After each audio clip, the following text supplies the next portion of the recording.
여호수아 10장 15절에서부터 43절까지입니다.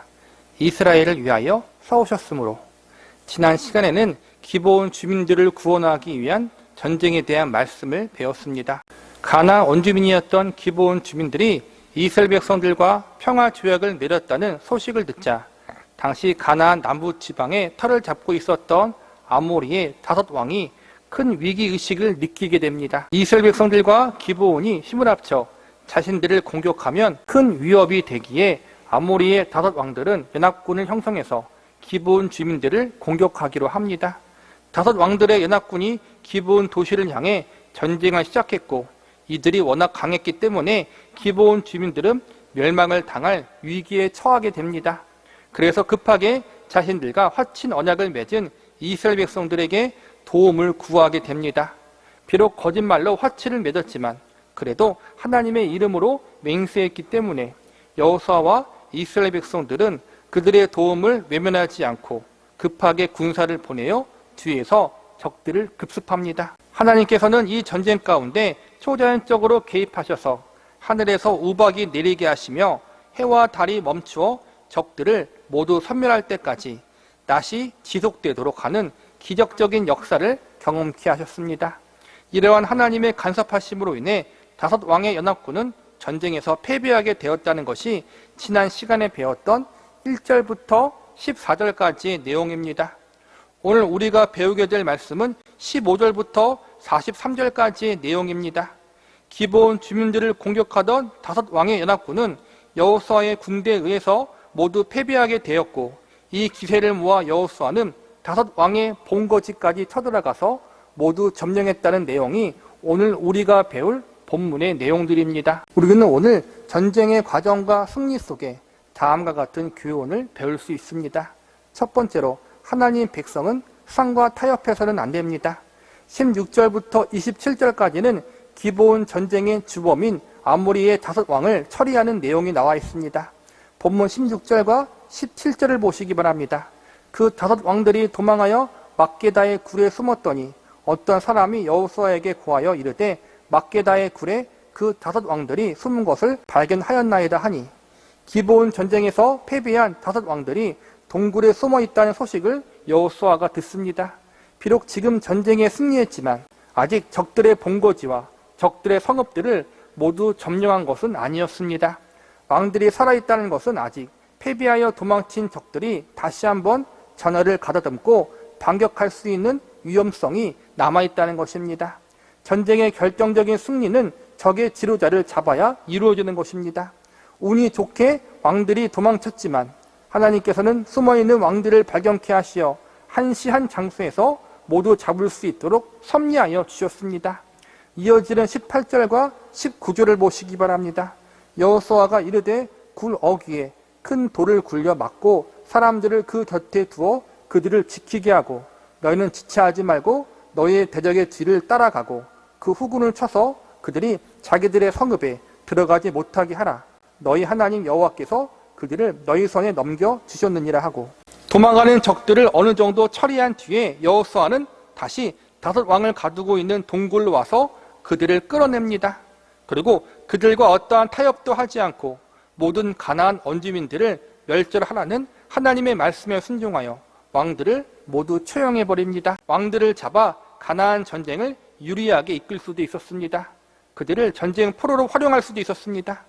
아모리 족속의 원주민들을 종과 노예로 삼을 수도 있었습니다. 전쟁 준비에 필요한 허드렛 일을 시킬 수도 있었습니다. 그러나 이러한 인간적인 유익들이 있었음에도 불구하고 여호수아는 타협이나 협상을 일절하지 않고 이들을 모두 진멸했습니다. 40절을 보시기 바랍니다. 이와 같이 여호수아가 그 온 땅 곧 산지와 네겝과 평지와 경사지와 그 모든 왕들을 쳐서 하나도 남기지 아니하고 호흡이 있는 모든 자는 다 진멸하여 바쳤으니 이스라엘의 하나님 여호와께서 명령하신 것과 같았더라. 왕들도 모두 처형했고 그들의 백성들도 모두 멸절시켜 버렸습니다. 모두 진멸했다는 것은 하나님의 말씀에 철저하게 순종했다는 것입니다.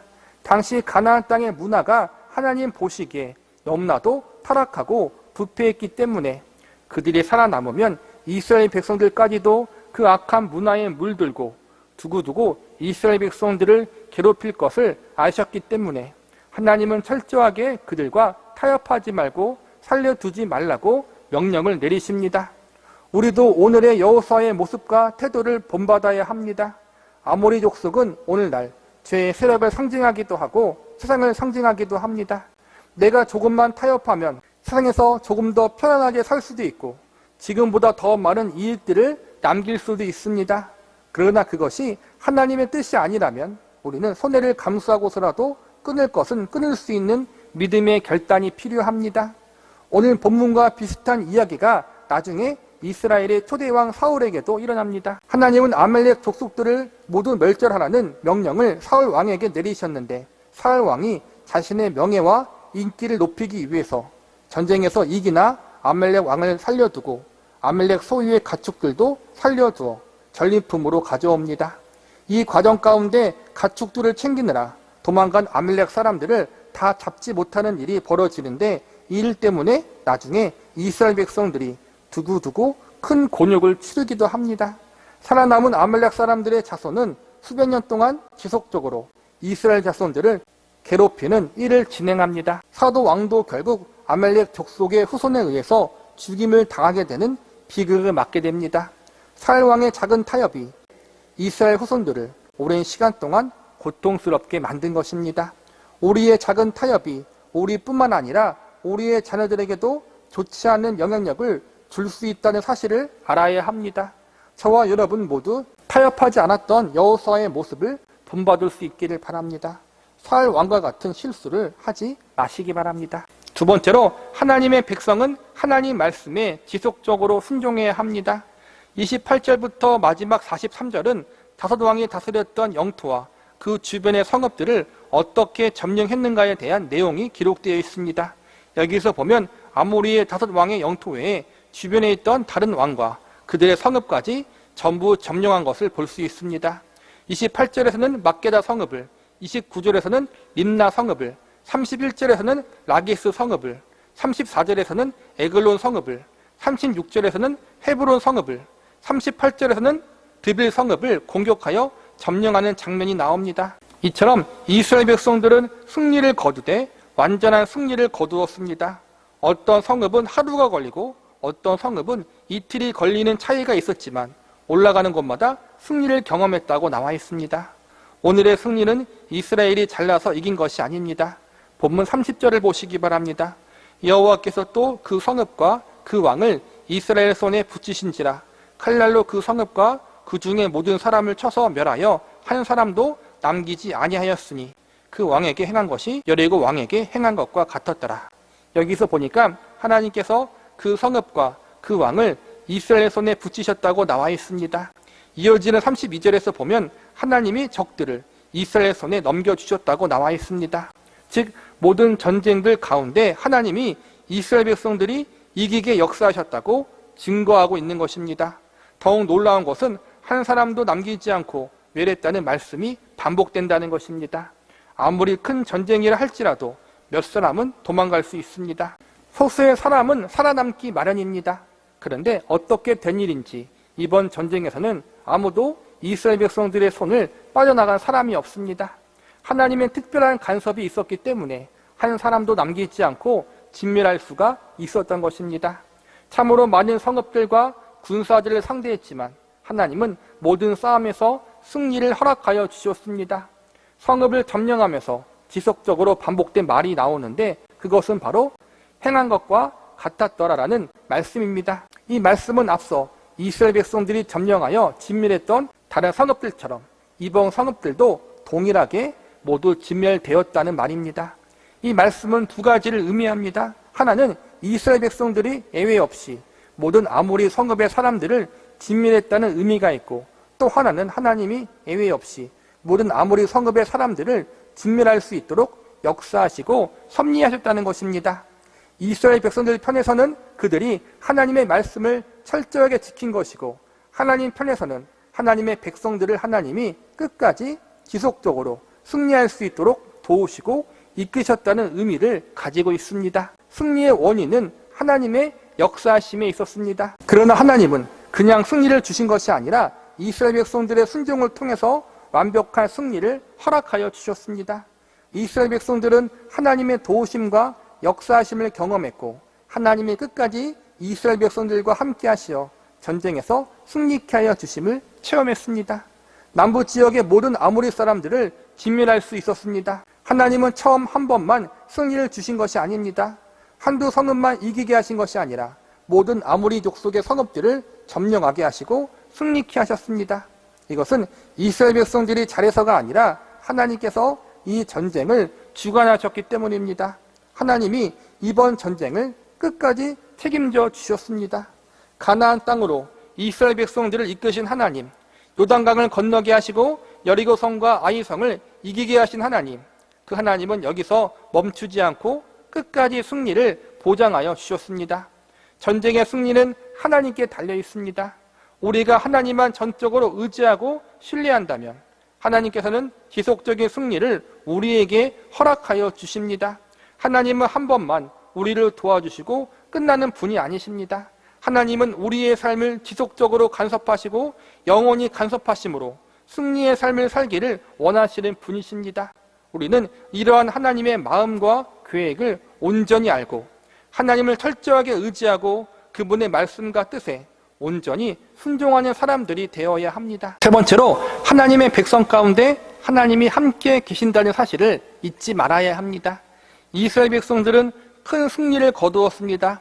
5 왕의 연합군을 물리쳤으며 그들에게 속한 모든 땅과 성읍들을 점령하기에 이르렀습니다. 여리고성을 무너뜨리고 아이성의 전투에서 승리한 것보다 훨씬 더 놀랍고 대단한 승리를 얻은 이스라엘 백성들이 얼마나 크게 기뻐하고 기뻐했겠습니까?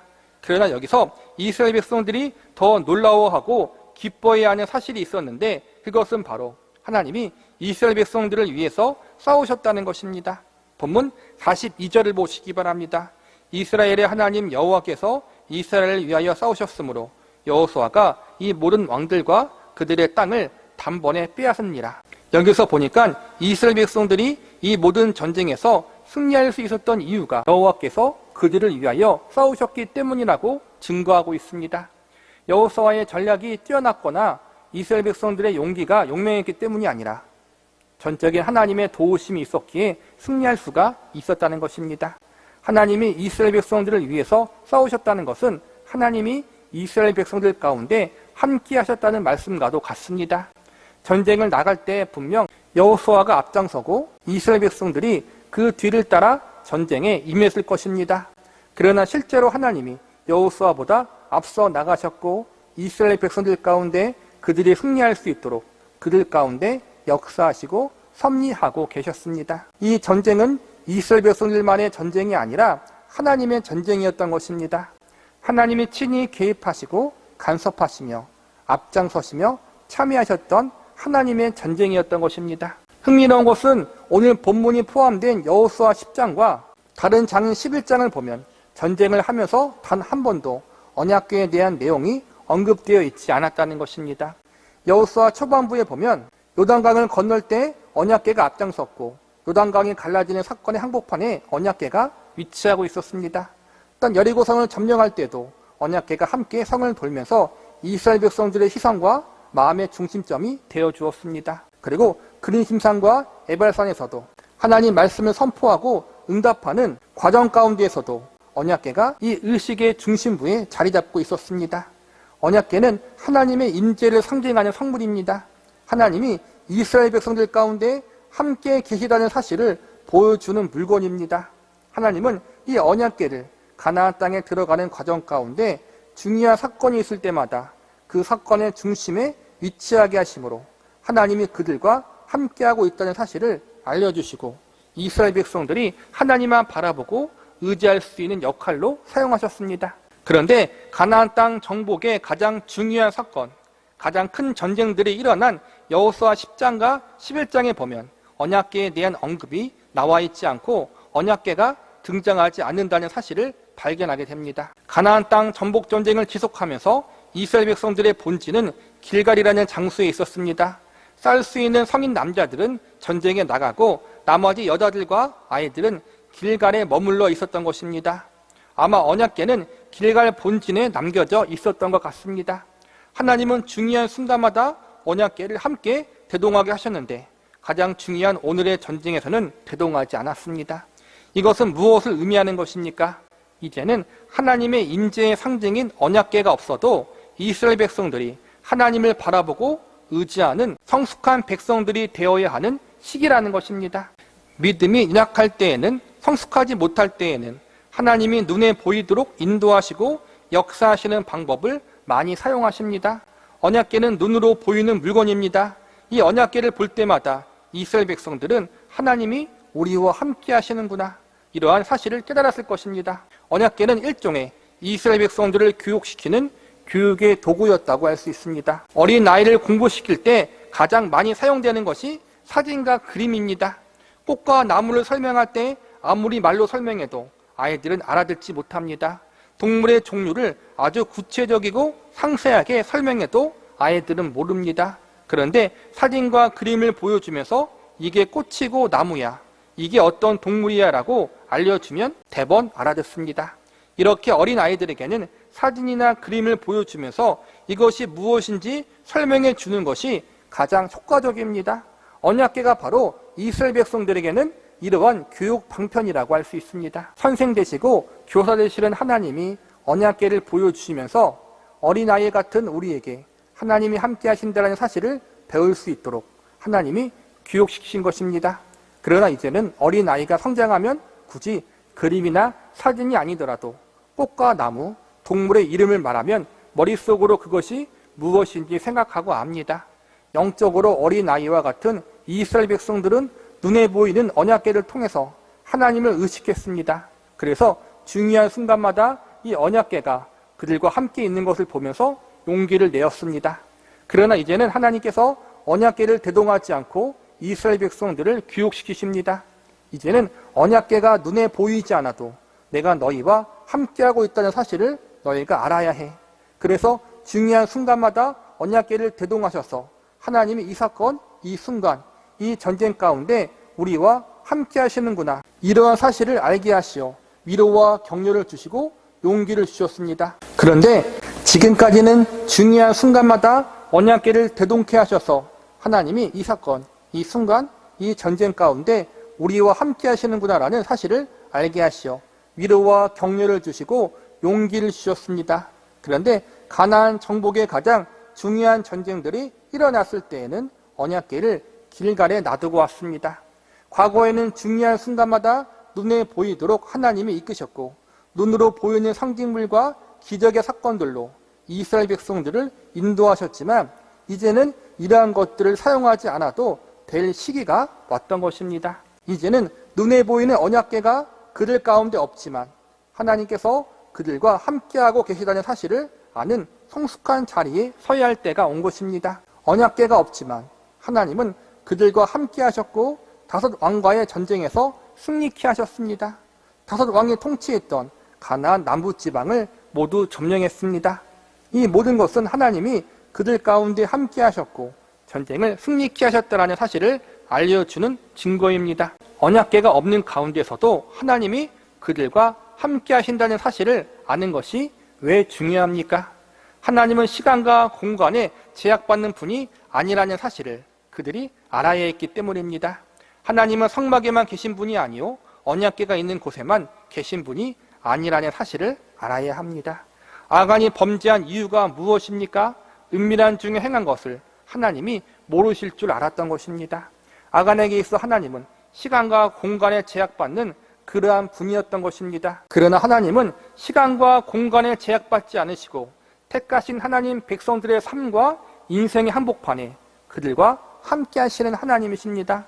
눈에 보이지 않지만 하나님은 보이지 않게 그들의 삶의 모든 여정과 모든 사건과 인생의 매 순간순간마다 함께 하시고 동행하시고 이끄시는 전지전능하신 하나님, 그들의 주인 되시는 하나님이십니다.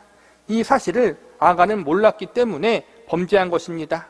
이제 이스라엘 백성들은 이러한 사실을 알아야 하는 자리에 섰습니다.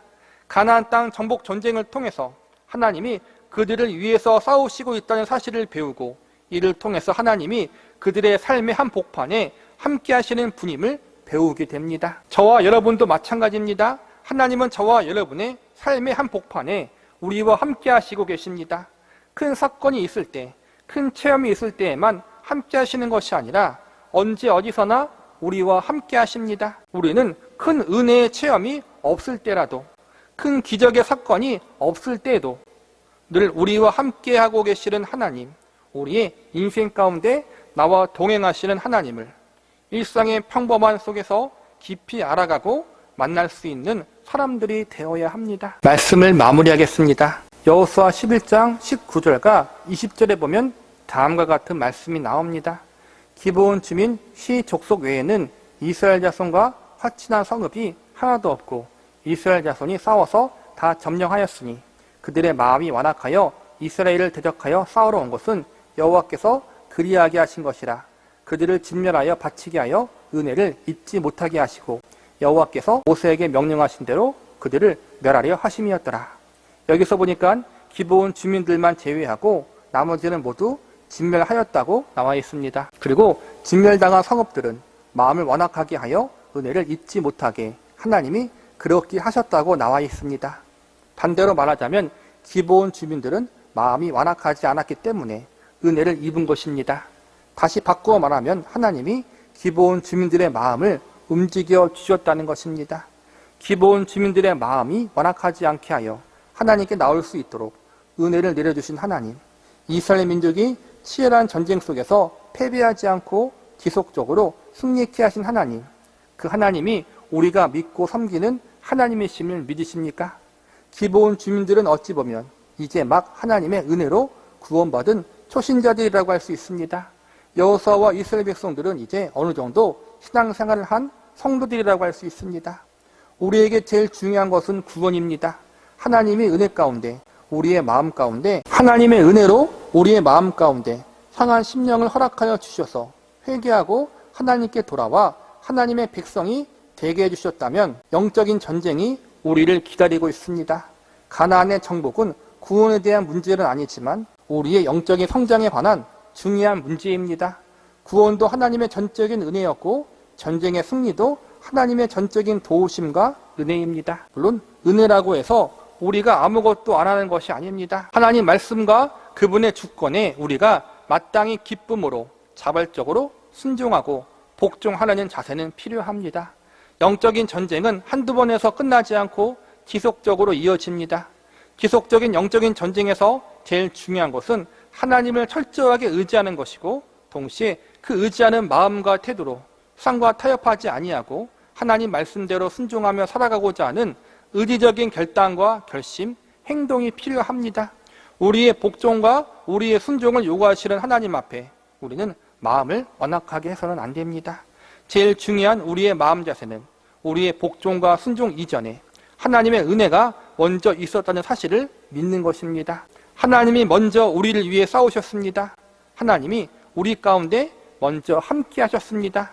이것이 우리가 세상과 타협하지 않고 곁눈질하지 않는 이유요, 마땅히 그분의 말씀과 뜻에 복종하고 순종하는 이유입니다. 하나님이 우리를 위해서 그분의 전부를 내어주셨기에 우리는 마땅히 영적인 전쟁을 감사와 기쁨으로 감당해 나아가는 것입니다. 영적인 전쟁은 쉬운 전쟁이 아닙니다. 여호수아기가 그 증거입니다. 요단강이 갈라지는 기적도 경험하고 여리고성이 무너지는 승리도 경험합니다. 그러다가 아이성의 실패도 경험하고 기브온 주민들의 속임도 경험합니다. 우리가 승리했다고 해서 교만할 필요도 없고 실패했다고 해서 크게 낙심할 것도 없습니다. 우리의 실패가 우리의 운명을 결정짓지 않습니다.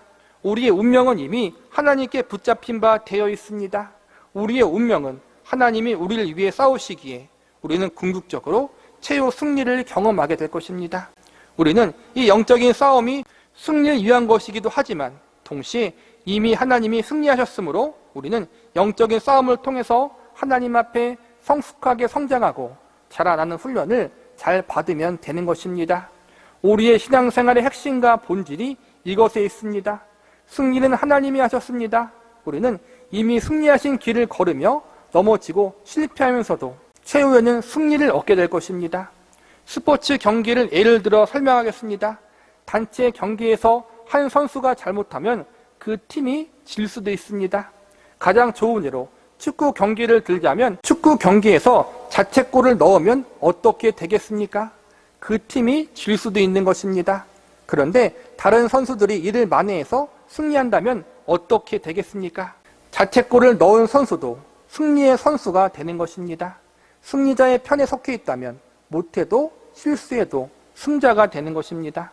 우리의 인생길 영적인 전쟁도 마찬가지입니다. 하나님이 이미 모든 것을 다 이겨 놓으시고 승리해 놓으셨습니다. 우리가 부족해서 실수하고 실패하고 넘어질 수도 있지만 궁극적으로 최후 승리는 예수님의 십자가 죽으심과 부활하심으로 다 이루어 놓으셨기 때문에 우리는 승리자들이 됩니다. 최종적으로 예수님께 속해 있는 우리는 넘어져도 쓰러져도 승리자가 되는 것입니다. 넘어져도 쓰러져도 그것은 우리를 그만큼 더 성장하고 성숙함으로 주님을 닮아가는 자리에 가게끔 만드는 훈련과 연단의 과정에 포함될 뿐입니다. 하나님은 우리 보고 궁극적인 승리를 쟁취하라고 하지 않으십니다. 궁극적 승리, 최후 승리의 주인공은 하나님과 예수님이 다 이루어 놓으셨고 우리는 그 안에 속해 있으면 됩니다. 결과는 이미 정해져 있습니다.